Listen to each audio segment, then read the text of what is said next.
2টা রুটি, 2 চামচ মধু, একটা সাগর কলা, যে আর একটা ডিম, যে এনার্জি আছে সারা দিন রিক্সাবান, কিচ্ছু হবে না।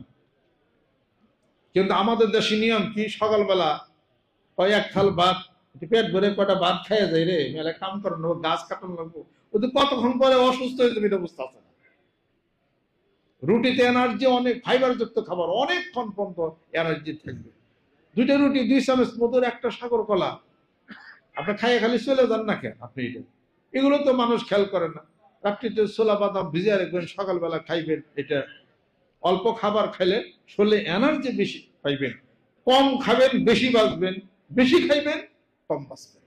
এই থিওরিতে আপনি আমি যদি চলে যায়, ইনশাআল্লাহ তাআলা অনেক সুস্থ আপনি আমি থাকতে পারবো ইনশাআল্লাহ তাআলা। যার কান যত তীক্ষ্ণ তার ব্রেন তত তীক্ষ্ণ। আর কান এবং চোখ তীক্ষ্ণ তারই থাকে যে রাত্রিতে কম খায়। এটা হলো নিয়ম।